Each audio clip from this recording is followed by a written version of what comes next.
welcome to another episode of Turn Left. I am your host, Indiana's own Dana Black, coming to you live, yes, all the way live from Black Pearl Studios, where we talk about Indiana politics from the left side of things. Well, yes, I've been away for a while. I've been vacationing and sideswiped a tornado in St. Louis. Crazy story. We were driving to St. Louis for a conference, and I thought we should leave a little early because I saw the storm was coming through. And fortunately for me, my ignorance paid off. We got there and no issues. Did not realize how terrible the storm was for folks of St. Louis. And so they are still working to recover from the devastation that was that tornado. But I did take a vacation. As you can see, I've gotten a little chocolatey, had some sun. Went down to Florida, had a chance to hang out with my mother-in-law for her birthday. And we went to Universal Studios, had a good time. Just, with everything that's going on in the world, you still have to remember to find your joy, right? You still have to remember to find your joy, find a way to find peace and happiness in your life, because if you don't, then, you'll let these people win. Right? You let the crazy win. And I know a lot of people always ask, why do I go to Florida when their politics are blah, blah, blah. But you know what? I am not going to allow their politics to keep me from enjoying that sunshine that the divine created and all that sand and sun and all that good stuff. Nope, not going to let it happen. I'm going to the beach. So I had a great time. I'm back. But as you guys know, we don't have any candidates this year in Indiana. So you guys are okay. And are you guys following all the other podcasters out there? There are a lot of podcasters now. There are a lot of people out here doing this work. So even when I'm not around, you can still get your fix, because there's a lot of folks out here doing good work. So find them. If you're in a need, find them so that you can get connected. So first things first, I gotta talk a little bit about what's going on in my capital city and the issues with the accusers coming forward, and Thomas Cook and Mayor Hogsett's behavior and the behavior at the council meeting. A lot of people have been asking me for my comment on it. I know a lot of people are asking for Mayor Hogsett to resign. He can if he feels like he needs to. I'm not going to ask him to resign because he's not going to, right? It's like asking the sun not to come up in the morning. Why ask somebody to do something or try to get them to do something that you know that they're not going to do? I know he's not going to do it. You know he's not going to do it. So, but what I will say more than anything else, this problem is not a Republican or a Democratic problem. This problem of women showing up to work and being totally harassed to the point that they have to file complaints about someone harassing them is the problem. And it happens everywhere in our society. It happens at tech firms. It happens in the warehouse. It happens at I don't know, everywhere. You name every public and private organization, somebody is being a menace to women. They are not allowing them to come to work and just do their job. So for me, can we talk about the real issue? The real issue isn't whether or not Hogsett resigns or whether or not Councilman Vop Osili can survive this scandal. The question is, can women survive this scandal? Can women survive being tormented at work? Can women? Are men going to stand up who think this type of behavior is horrible? Are men going to stand up and say enough is enough with this? I don't want somebody else's sister, somebody else's mother, someone else's daughter, someone else's niece to have to go through this. Are we ever going to really talk about the real issue? The real issue is that women cannot be safe at work. Now, so don't get me wrong. There are men who have been harassed, but the ratio ain't quite the same. So anybody that's harassing anybody, just stop it, right? But the deal is this, when you have a political system where it's dominated by men and women want to participate and they want to be active members of either party, and men take advantage of that. They do. And I'm not saying it's all men. I need y'all to understand, because there are men out here who think this behavior is horrible, but they're not. I need them to stand up. I need them to hold these clowns accountable. I need them to say, hey, we're not going for this anymore. And until we decide to do that, every other question about this situation, in my personal opinion, doesn't have the same weight. We're just treating the symptoms and not the real problem. And that is, women should be able to go to work without being harassed, period. Now, if y'all don't like my stance, I'm not worried about that.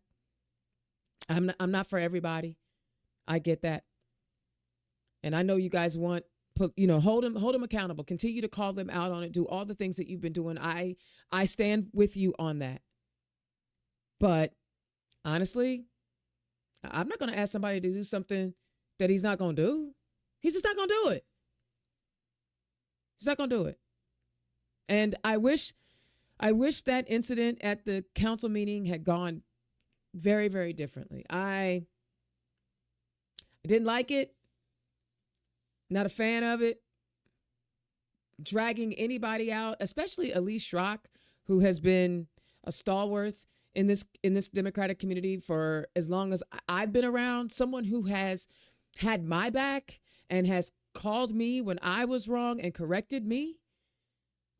She's been here. She's been doing the work. And for her to stand with the victims of Thomas Cook's craziness, I applaud her in all her efforts to be a voice for these women. So to see her kind of, I just didn't like it. I didn't like any of it. It was almost like everybody came in hot and nobody knew how to cool the temperatures down. And that's what I wish would have happened, was somebody with a cooler head could have cooled it down, and that didn't happen. And so I feel bad for the women, because once again, women have to bear the brunt of males behaving badly.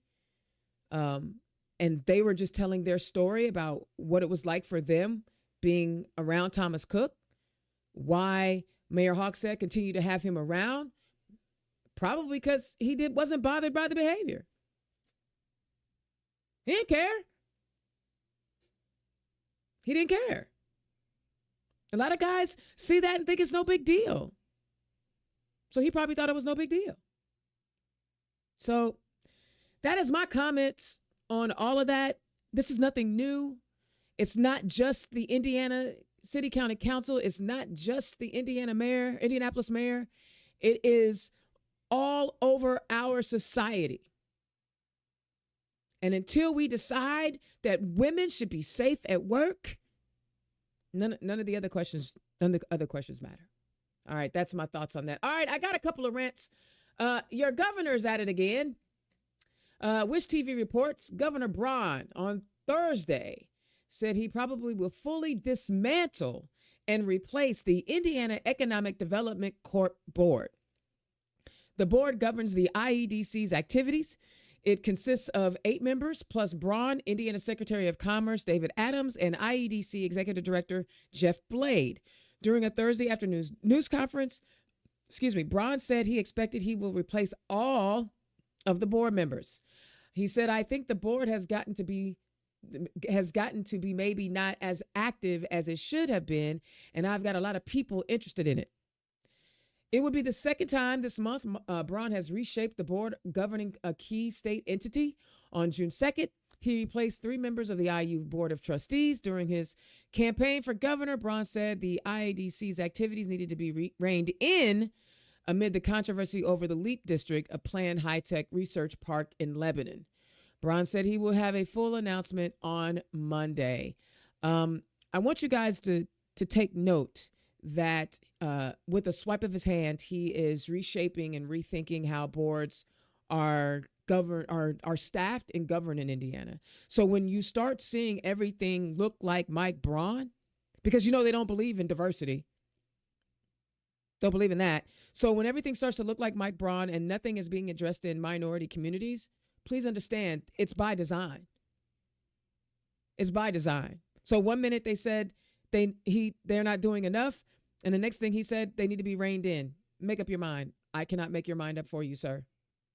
So Mike Braun is on a mission to be an Indiana version of the Orange Menace. So it is what it is.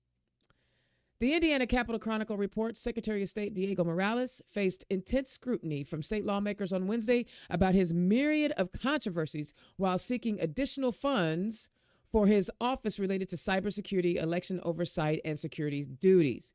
Legislators from both Republican and Democratic parties asked him specifically about his spending on no bid contracts and international travel, the latter of which has been criticized for mixing personal business with state duties.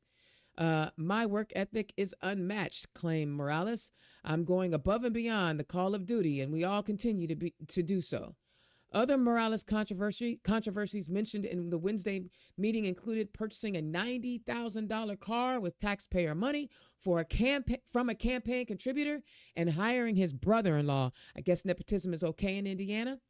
While in India to speak at two tech conferences in March, Morales missed a key budget meeting, a particular point of contention for lawmakers, and didn't disclose the trip or its funders until later.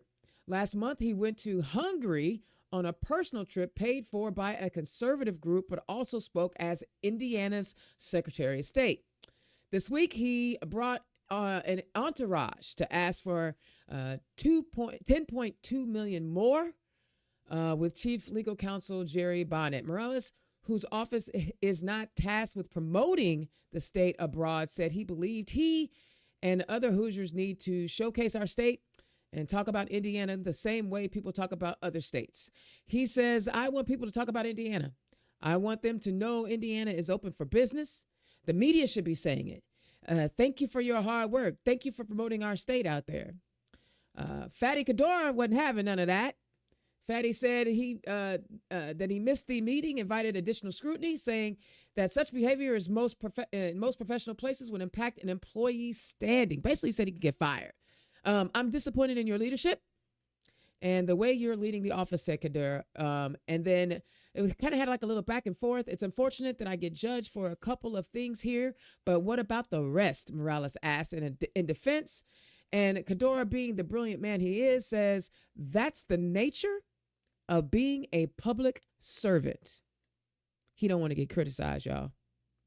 But while he's going on trips, and we don't know how they're being funded, and he took our taxpayer money and purchased a $90,000 vehicle.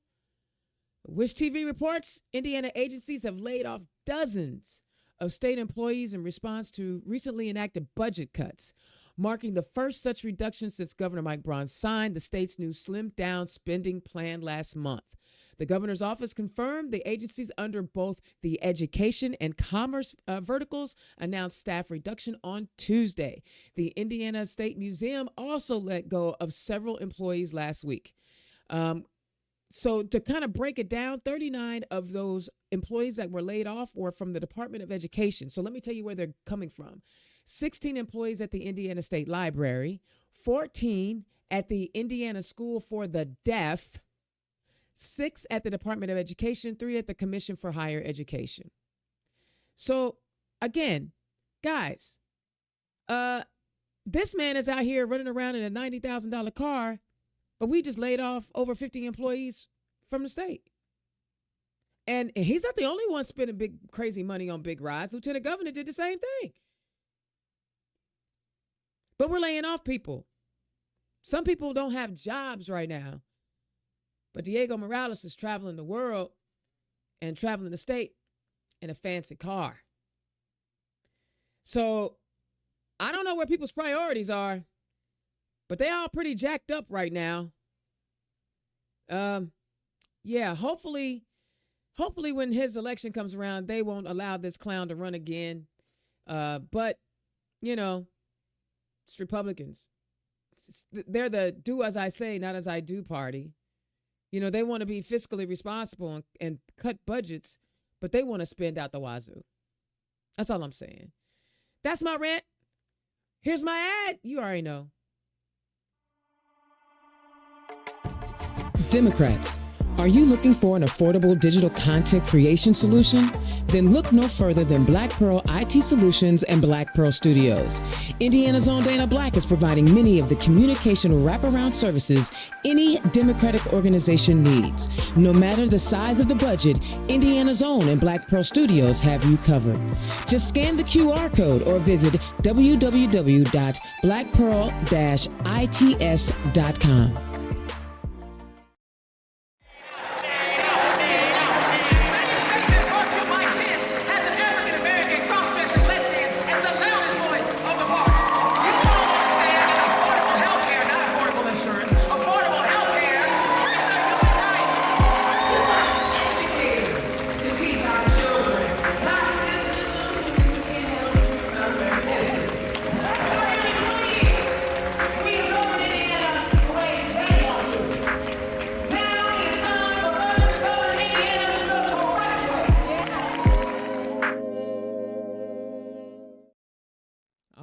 All right, guys.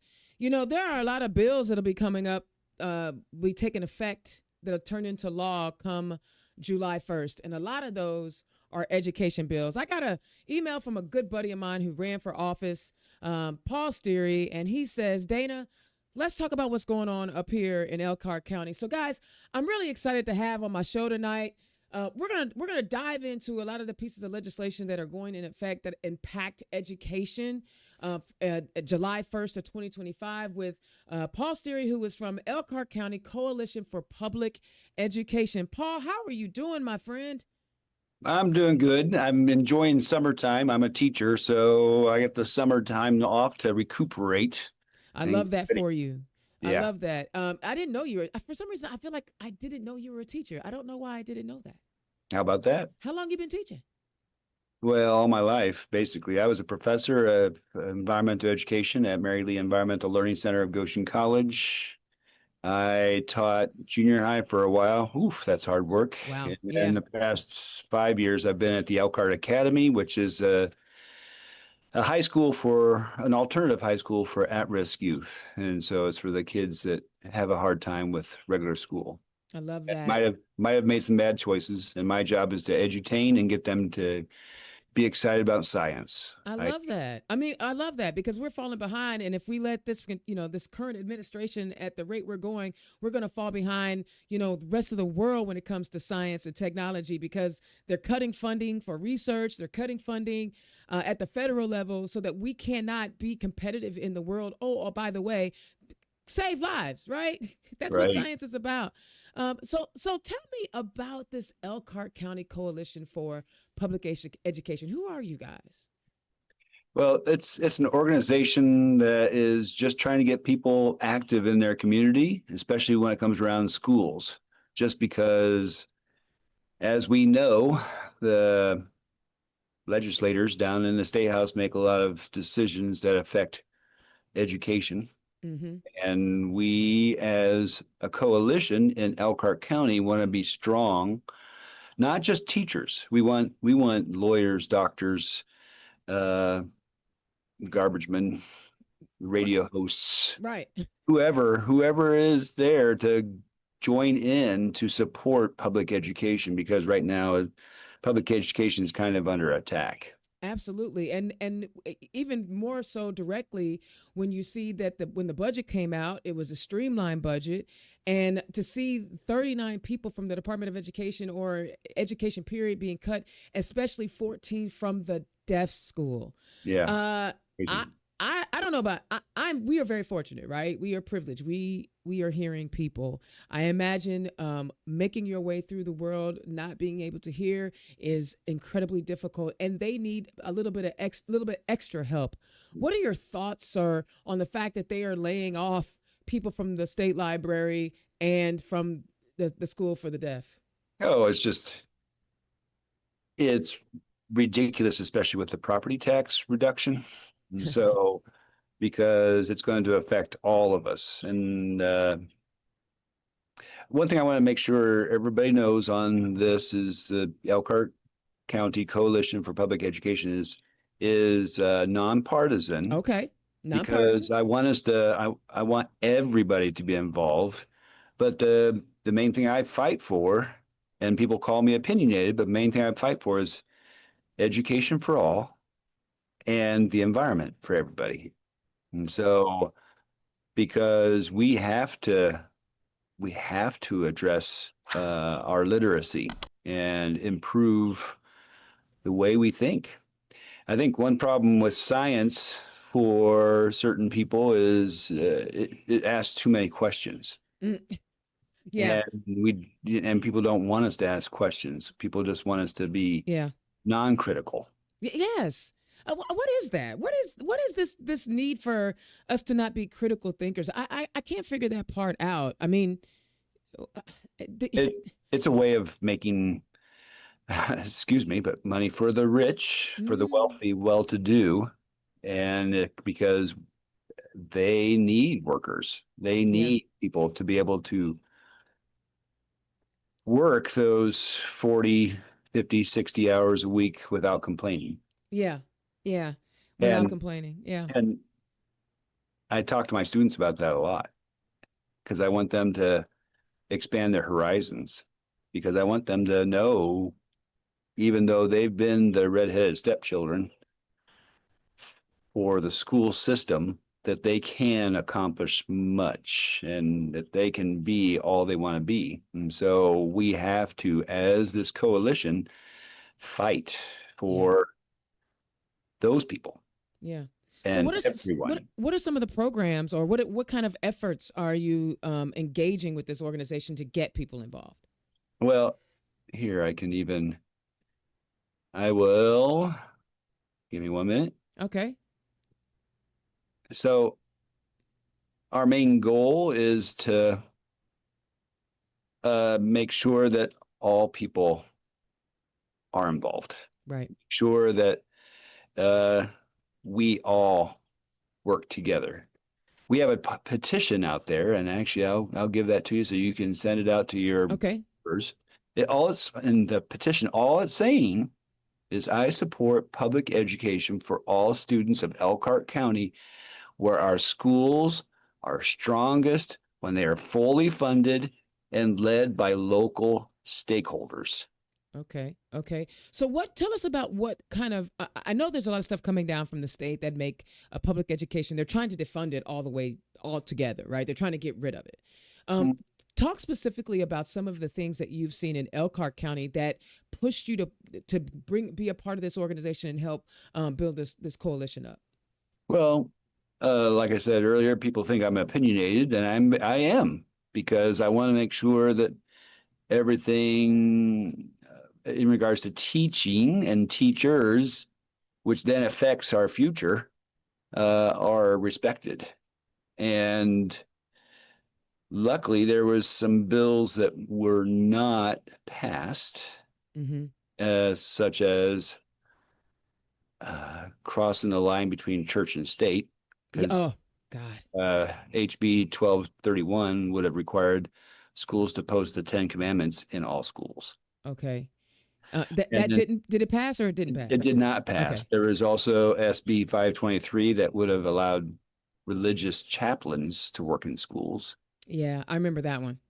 And because of this reduction in budgets, in regards to chaplains, we at our school, we have a therapist Mm-hmm. that comes and talks to the students.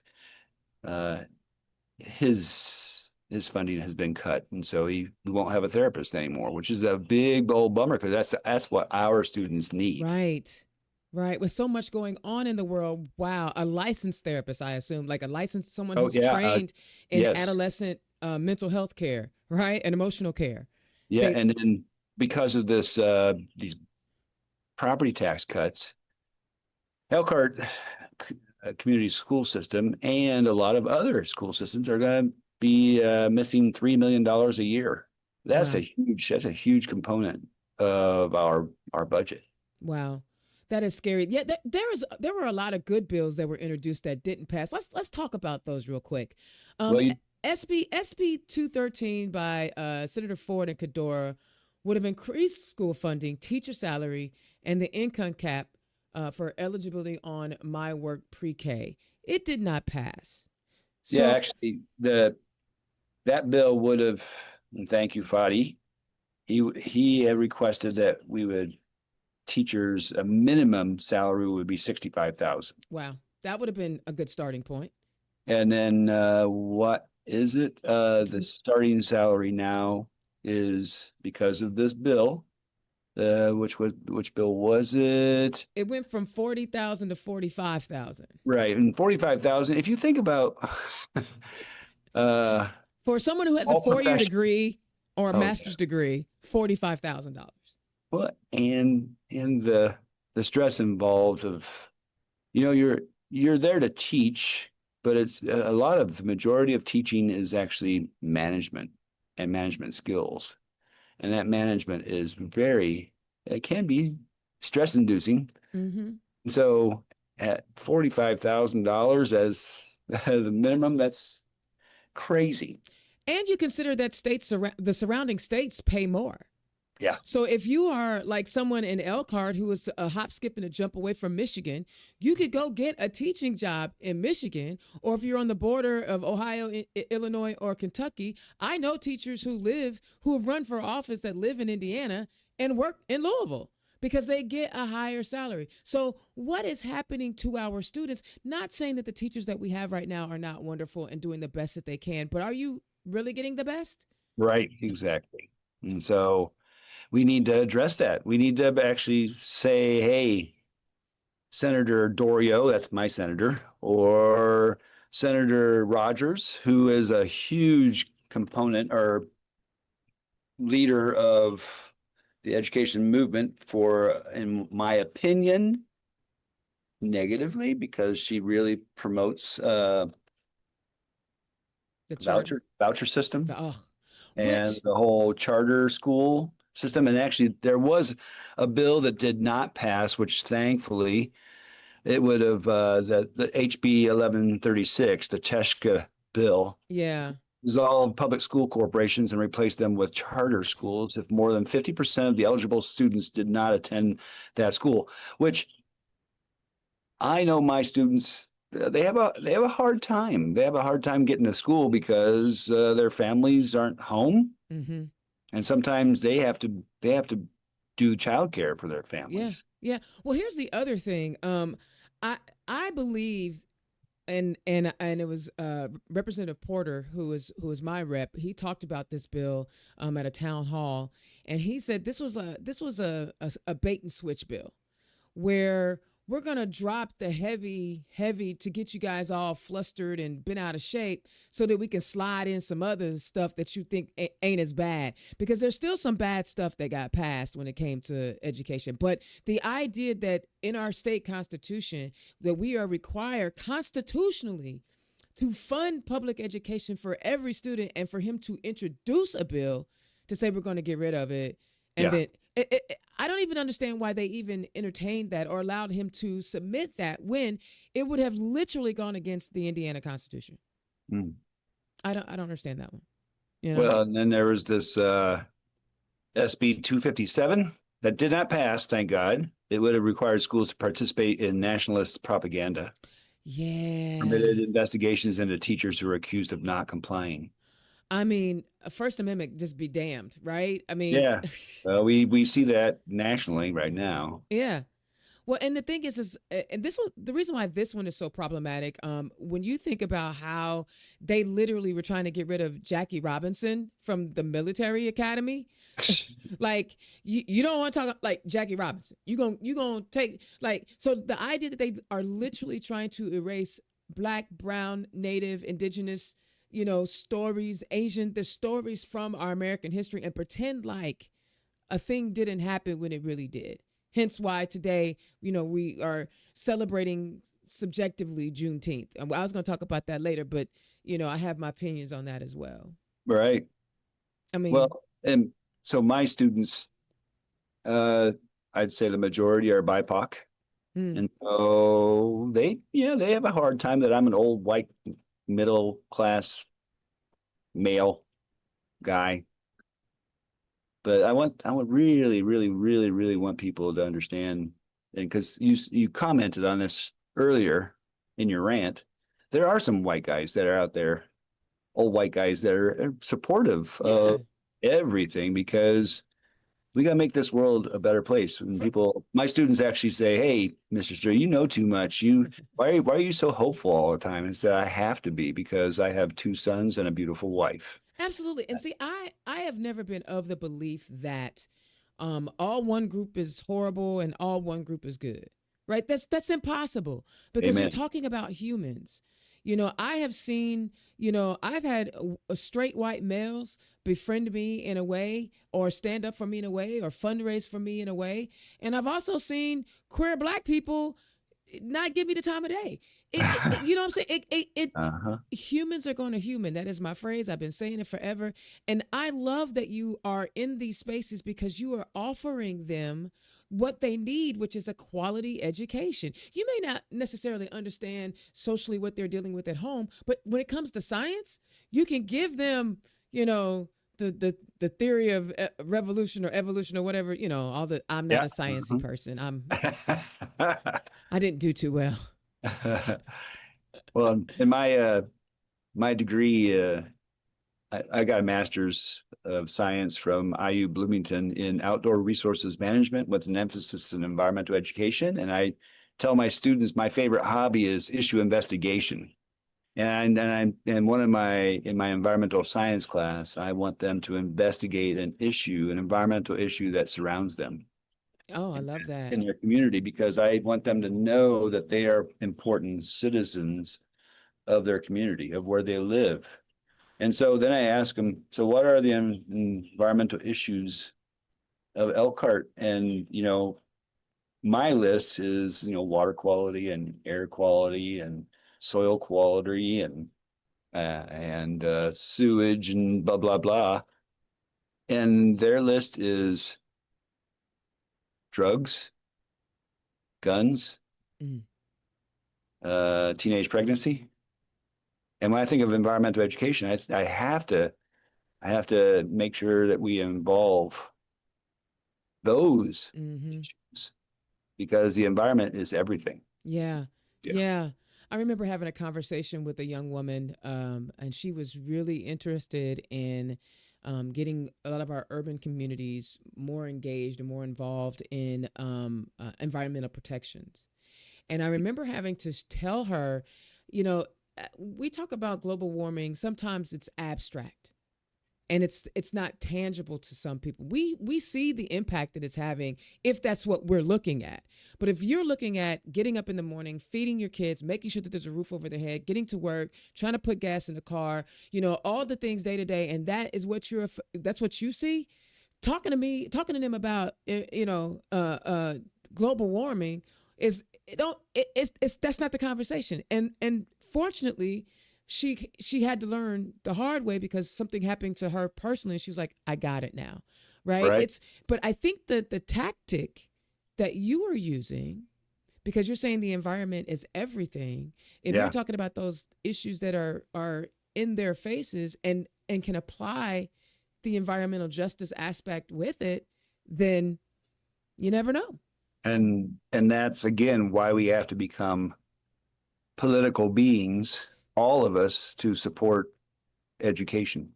One thing, a poster I have in my classroom is my my son's friend is an artist, and I asked her to draw me a picture of her holding a bowl full of worries, and inside the worries was, drugs and exploitation and rent and lack of funds and et cetera, et cetera. While up around the outside of it is, like you said, climate change Mm-hmm. or evolution or these big of the age of the earth. Mm-hmm. And so for me to, as a teacher and as us as educators, we have to understand, we have to help remove some of those worries. Yeah. Then we can then put those abstract ones in that bowl of their worry. And so, whew, that's a pretty big job for teachers. And then you expect us to live on a fairly low salary. And it's frustrating because they keep changing the expectation of teachers, putting more on you. I mean, to the point where you guys are told you can get gun training so you can prevent school Yeah, shootings, but they're not giving you combat pay. right. I, I'm dumbfounded at the notion of the what is expected of teachers, but how they're not allowed to live a I don't know. They have to get Uber jobs just to make ends meet. And if I hear that story one more time, I say shame to all of them. Let's go back down some of these bad bills. Uh, yeah, because there's a lot of them, and I want to make sure that we are. Because again, Elkhart County Coalition for Public Education, nonpartisan organization, trying to encourage everyone to get involved. One of the things I always tell folks is you don't have you can't you may not have time to read all the bills.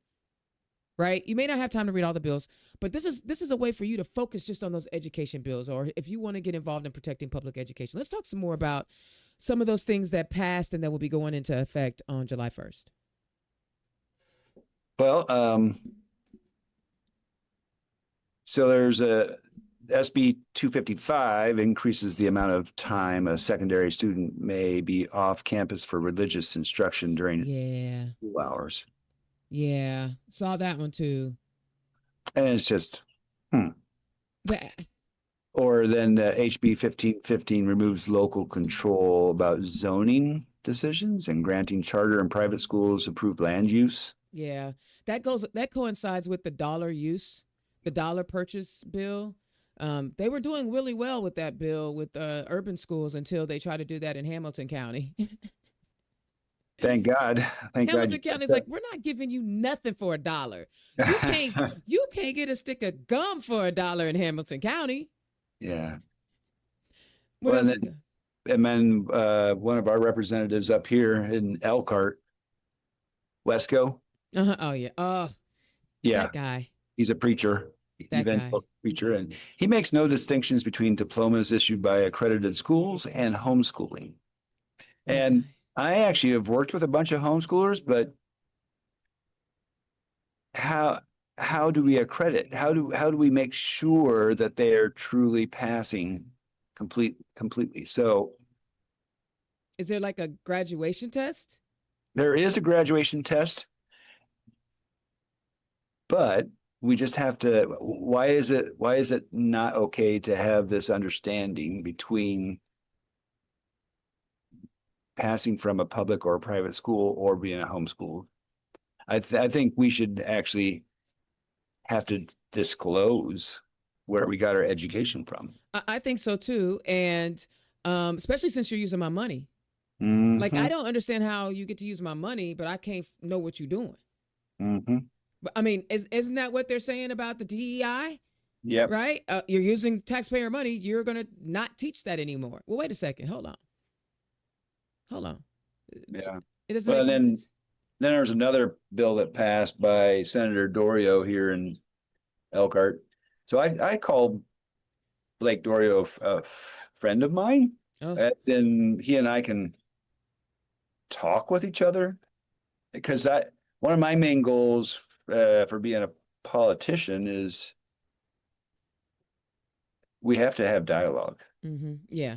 and we can't just hit each other over the head with baseball bats. We have to be able to sit down and have that beer or have that coffee and have discussion. Yeah, he actually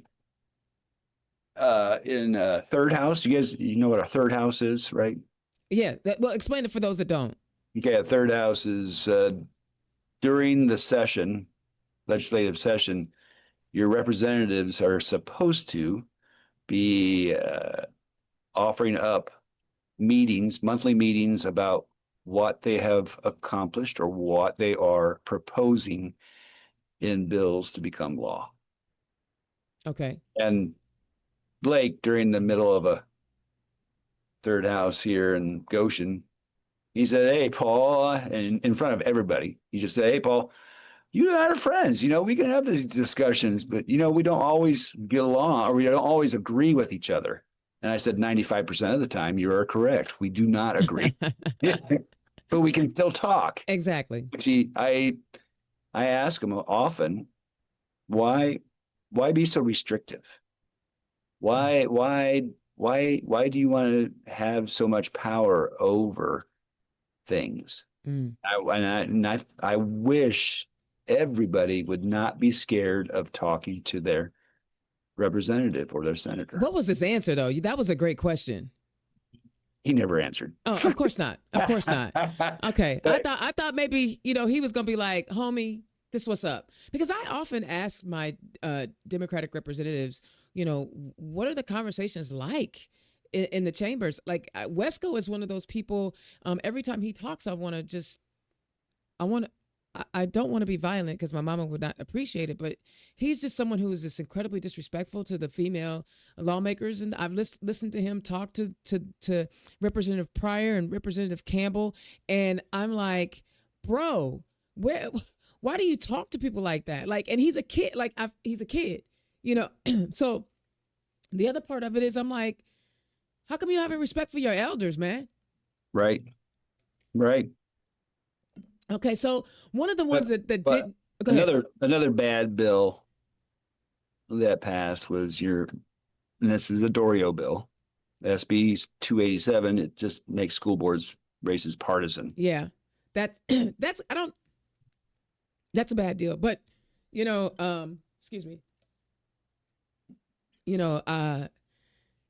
That's one of those instances where they think it's going to be in their favor. Because if people are doing straight party ticket voting, they think it's going to be in their favor. But I don't think that's going to go the way they want. Because especially in the primary, right? Because there's going to be in places like Indianapolis where they have worked diligently to try to take over and spent a lot of money on an IPS school board. And now, if you are a charter school person and you're running as a Democrat in a primary against an anti-charter school person, right, you're done. Right. You're done. So I don't think this is going to work out as well as I think it's going to. You're done. Let's hope. Yeah. Well, the one that drove me crazy was HB 1002, and it's by Banning, and Banning is the key driver in defunding public education. If you don't know it, was a massive deregulation bill that eliminates educational experience and residency requirements for the Secretary of Education. It also removes many required trainings and policies, including behavior support and SEL. It passed. So basically, your Indiana Secretary of Education can live in Florida. Yeah. Mm-hmm. Live in Texas. Right. And we're going to pay them to live in Florida and Texas, and they don't have to know anything about what's been happening in Indiana, what our environment is like, what the culture is like in any part of our state, and they can run and tell us what's happening. Paul, I know that's not one that I'm a firm believer that we need to know. And the students actually then can sense that. And I think the students can actually feel belittled by not being respectful to the actual citizens of the world of state. Education. Yeah. Like literally, if you want to work in for the city of Indianapolis or the county of Marion County, you have to live, with the exception of law enforcement and firefighters. It's still a bug. It's a thorn up my behind. But you have to live in Marion County. So why is it acceptable for you to not live in the state, people? Yeah. Not have resident. This is, I guarantee you, this is going to come back to bite people as well, because somebody who knows nothing. Can you imagine they doing to someone out of New Orleans or out of Louisiana doing to us what they did to New Orleans, or someone in Kansas deciding what is best for Indianapolis and Indiana and Fort Wayne. Come on, guys. Right. But this is why we say get involved, right? This is why the Elkhart County Coalition for Public Education exists. Right. Exactly. That bill you're talking about, the 1002, it's huge. So, yeah, it's one of those omnibus type bills too. They just kept adding on and adding on and adding on things. So if you take a look at it, it's 139 pages long. Holy moly. And so, yeah. Yeah. So they sent out their Indiana education legislative guidance this week because of all these bills that will be taking place. And I'm gonna drop the link in the chat so that you guys can follow along if you want. But this thing is supposed to offer guidance to educators about the new bills, many of which we are finding to be, that me and Paul are talking about, are really bad. But this is what the expectation is for this upcoming year, and this is the guidance. So, guys, it's after the fact. I know, I get it, but at least you will know come July 1, 2025, what the expectations are. So House Enrolled Bill 1499, updates to Employment Aid Readiness Network, Indiana Retirement. So, I mean, just all kinds of stuff. Well, and one thing I want you to, Dana, and your membership or the people that are online right now listening, you need to understand this. And so you need to look through all this and get that knowledge base to be ready for the next session, because every year it gets a little more intense, as though they want to get rid of the public education system. Well, yeah, that's how they ended up getting that IU board done, that they threw it in at the last minute. No public hearing on it in the middle of the night. Because, see, my thing is this, and I know your organization is nonpartisan, and I'm cool with that. But if you were doing something that was on the up and up, why you got to be all secretive about it? Yeah, exactly. Let's have transparency. We talk about transparency being a positive. Yeah. Well, why aren't we always transparent? Because they know their bills, that their ideas are not popular. Right. If they actually had to debate them, which again, they don't want, like you said at the beginning of the show, the top of the show, they don't want you asking questions. Yeah. So what else? What other bills? There were some good bills that didn't get passed.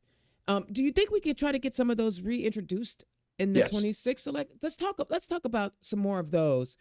Shelley Yoder had, and we're getting this information from Mad Voters too, guys. They always put out some good stuff. Shelley Yoder actually is from Middlebury. She's from Elkhart County. Oh, okay. And so I'm inviting her to come here and talk with us about our Goshen Green drinks, which we've had Blake Dorio speak here. We've had a variety of people come and speak at our Goshen Green drinks, which is a monthly gathering of people who want to talk about sustainability, which can include education. Absolutely. Over a beverage. I love that. It sounds like you're real active in your community. Yeah. You got your tentacles in a little bit of everything, and I think that's great. Those are community leaders, people. I tell y'all all the time, not every political leader is a community leader, and not every community leader is a political leader. Like you can get more done sometimes on this side of politics because we actually care about the constituents. We're not trying to get paid. I'm not saying not all of them are like that. I'm not saying all of them are like that, but some people do not. They will put your interests behind the interest of someone that's giving them money. So Shelley had SB 320, would have added fiscal reporting and accountability requirements for vouchers receiving private schools. Yeah, because right now they don't have to be responsible for what, which is a little bizarre. And 80%, so I've been told, 80% of charter schools fail. Yeah. And so why not keep them accountable? And it's just a basic way of breaking down public education. Yeah. Yeah. And here's the thing. Since the plan is 20, so they wrote in the budget, and if I'm wrong, I'm certain someone will correct me, but in the budget, it's a 2-year budget, right? Yeah. And so this in 25, they didn't they didn't create universal vouchers, but in 26 they will be universal vouchers. So there will be no income maximum, right? You can make Right. any amount of money and get voucher dollars to send your kid. So basically, if you were going to send your kid to private school anyway, you're going to get like a $7,000 coupon Right. from us, from the Right. people who are making, from the teachers who will be making $45,000 and have a couple kids. Right. Think about that. Mm-hmm. Think about that. Like, And then they want to dissolve public school corporations, and it's just crazy. yeah. And I actually went to Bethany Christian High School, so I went to a private school, but I did not get any voucher monies at all. I got monies from my church. I got monies from relatives. I got money from my parents. Actually skimped a lot. And why do we expect, if we have this place called public education, and we know the majority of people in public schools cannot afford going to a private school,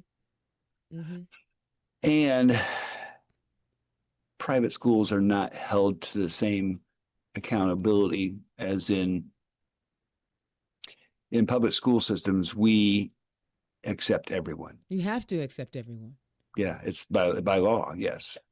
And the idea that there are private schools who are taking my gay black dollars and can discriminate against, a family that looks like me. Yeah. With no accountability. But see, Yeah. I'm trying to tell y'all, I need a way to figure out how to deduct and get my gay tax break from all the people that are discriminate against the black student, the Hispanic student, the Asian student, the gay student, or whatever, getting into their private schools with my gay money, with my black money. You know what I'm saying? Yeah. I don't. Why are we okay with that? Mm-hmm. But honestly, Paul, though, the people that suffer the most, it's not. Granted, public schools do suffer when we take dollars out of the system, right?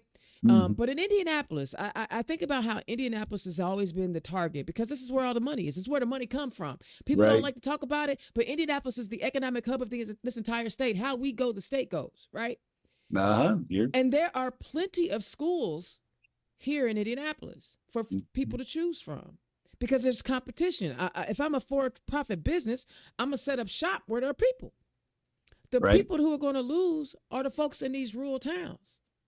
These rural community schools, these community school corporations, where there is no choice. There might be one Catholic school, right?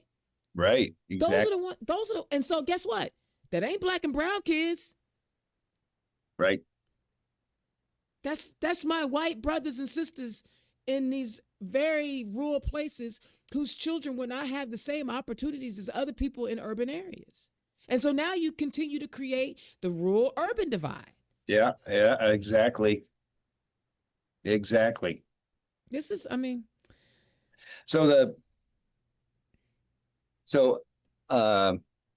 this coalition is affiliated with ISTA, Indiana Teachers Association. Love that.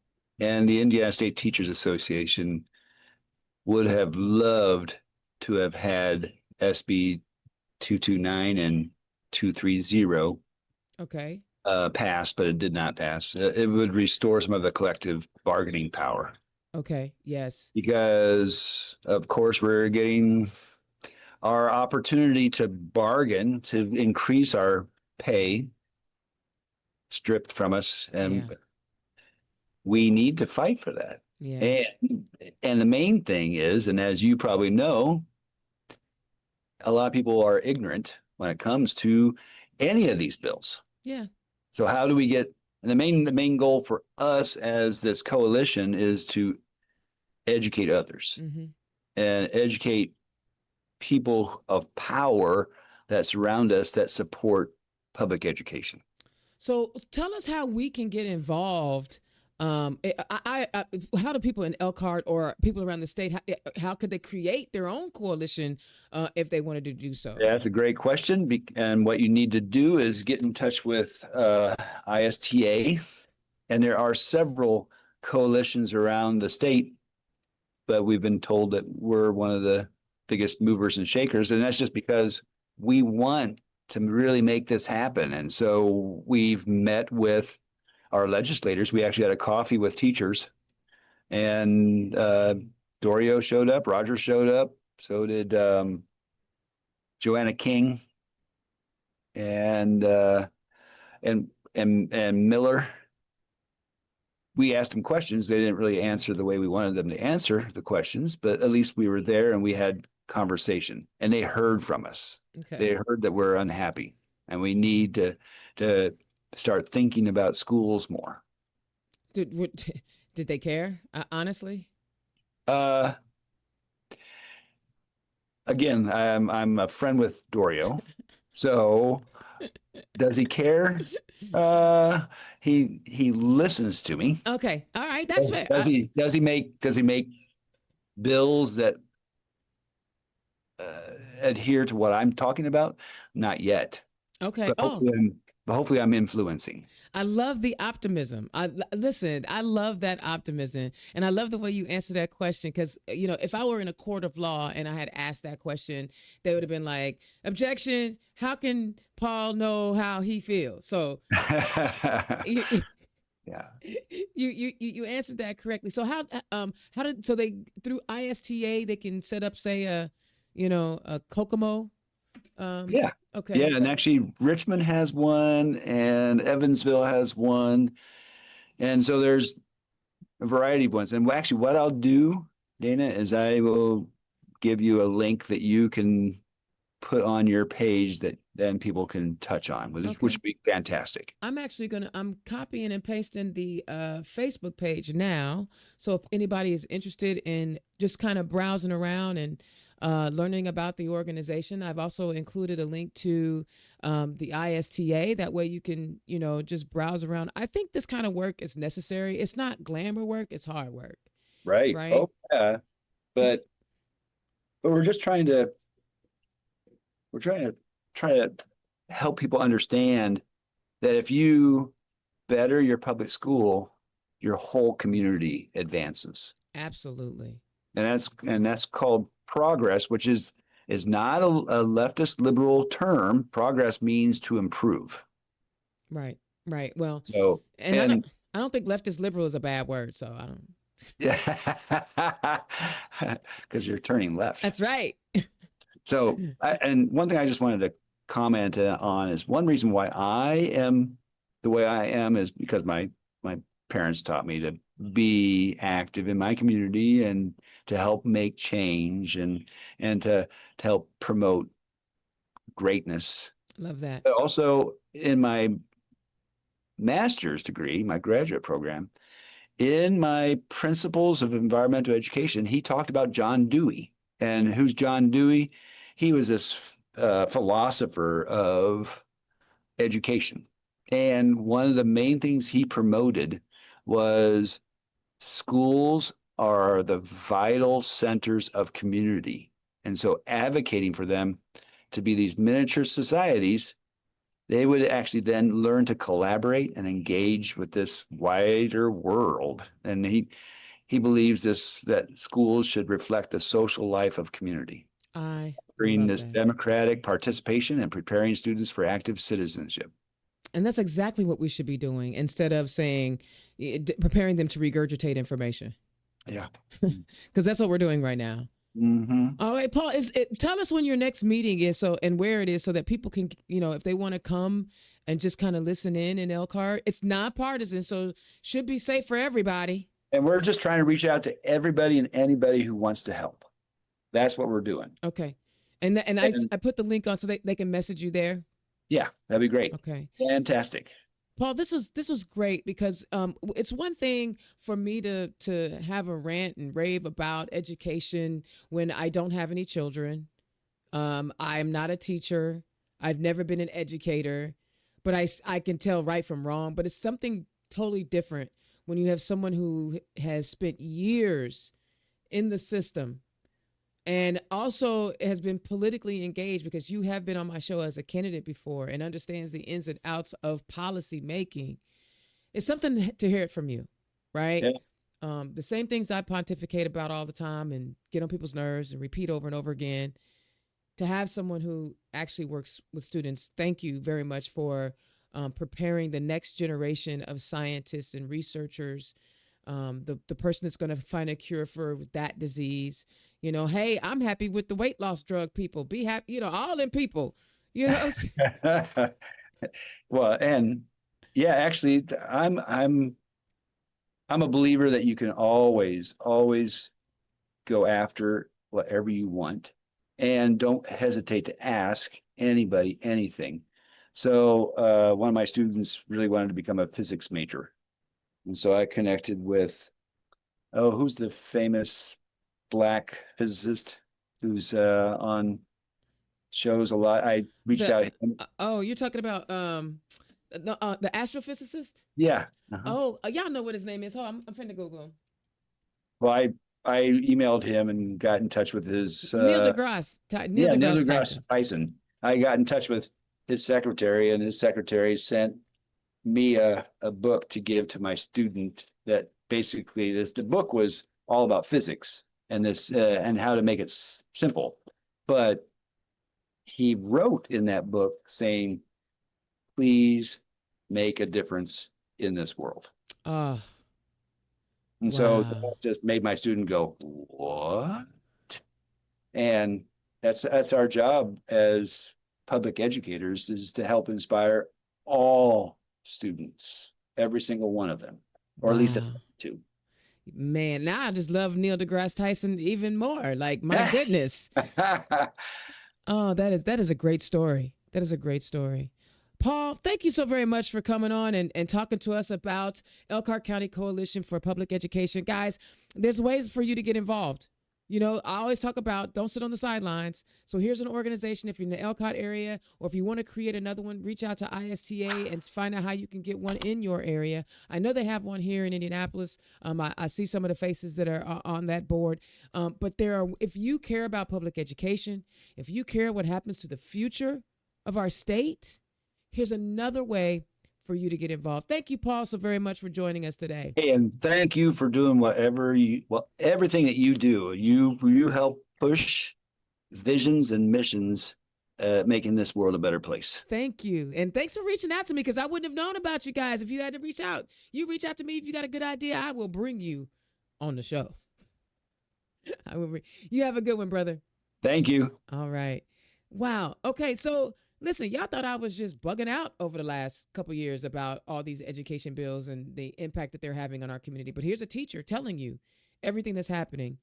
And one of the things that, I am a victim of, like a lot of people were in Indiana, I wasn't fully taught my history. I didn't know about Juneteenth until I became a full-fledged adult. And so making sure that we have teachers that encompass all of us, and like Paul says, I'm a middle-aged white guy, but I want to make sure that my kids understand science and the environment that they live in. He wants to make sure they understand the environment they live in is the entire environment. He doesn't judge. He just educates. So on this Juneteenth,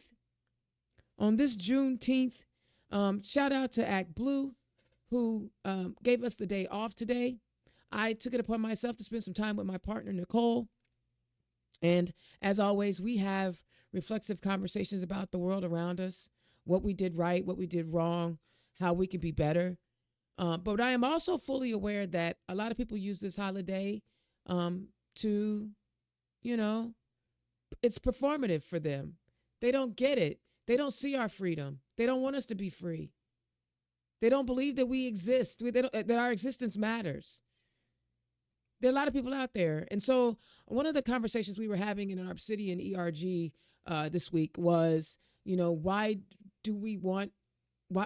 isn't Juneteenth celebrated like any other holiday? And I understood a lot of the answers, but the biggest answer is the majority of the country is not Black. We're only 12, 13% of the population, right? The vast majority of the population is white. And to celebrate Juneteenth would be a reminder of the horrors inflicted on Black people by white people before Juneteenth happened.